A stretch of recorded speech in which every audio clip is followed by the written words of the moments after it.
So if you want to change the world, start off by making your bed. If you make your bed every morning, you will have accomplished the first task of the day. It will give you a small sense of pride, and it will encourage you to do another task, and another, and another. And by the end of the day, that one task completed will have turned into many tasks completed. Making your bed will also reinforce the fact that the little things in life matter. If you can't do the little things right, you'll never be able to do the big things right. And if by chance you have a miserable day, you will come home to a bed that is made, that you made. And a made bed gives you encouragement that tomorrow will be better. To pass SEAL training, there are a series of long swims that must be completed. One is the night swim. Before the swim, the instructors joyfully brief the students on all the species of sharks that inhabit the waters off San Clemente. They assure you, however, that no student has ever been eaten by a shark, at least not that they can remember. But you are also taught that if a shark begins to circle your position, stand your ground. Do not swim away. Do not act afraid. And if the shark, hungry for a midnight snack, darts towards you, then summons up all your strength and punch him in the snout, and he will turn and swim away. There are a lot of sharks in the world. If you hope to complete the swim, you will have to deal with them. So if you want to change the world, don't back down from the sharks.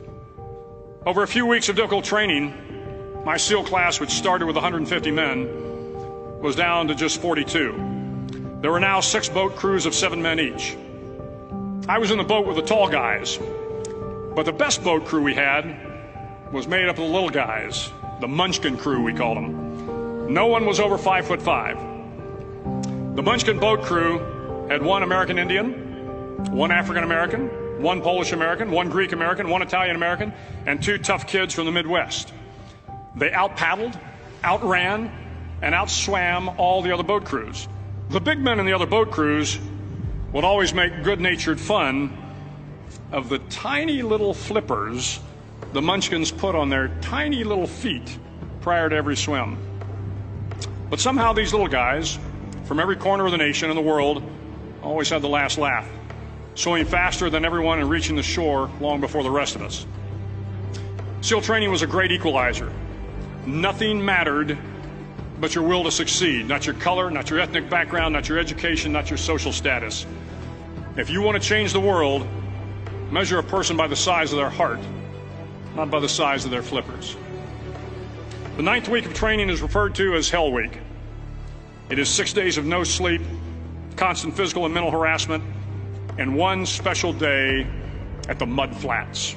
The Mud Flats are an area between San Diego and Tijuana where the water runs off and creates the Tijuana Sloughs, a swampy patch of terrain where the mud will engulf you. It is on Wednesday of Hell Week that you paddle down to the Mud Flats and spend the next 15 hours trying to survive this freezing cold, the howling wind, and the incessant pressure to quit from the instructors. As the sun began to set that Wednesday evening, my training class, having committed some egregious infraction of the rules, was ordered into the mud. The mud consumed each man till there was nothing visible but our heads. The instructors told us we could leave the mud if only 5 men would quit.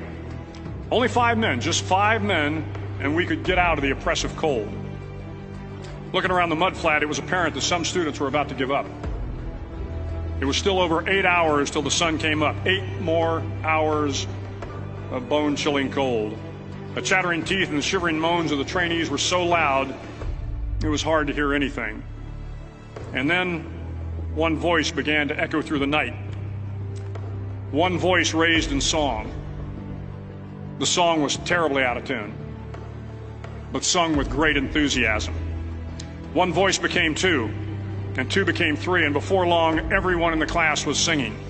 The instructors threatened us with more time in the mud if we kept up the singing, but the singing persisted, and somehow the mud seemed a little warmer, and the wind a little tamer, and the dawn not so far away. If I have learned anything in my time traveling the world, it is the power of hope, the power of one person, a Washington, a Lincoln, King, Mandela, and even a young girl from Pakistan, Malala. One person can change the world by giving people hope.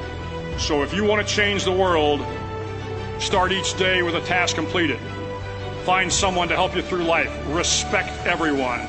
Know that life is not fair and that you will fail often. But if you take some risks, step up when the times are the toughest, face down the bullies, lift up the downtrodden, and never, ever give up. If you do these things, the next generation and the generations that follow will live in a world far better than the one we have today. And what started here will indeed have changed the world for the better.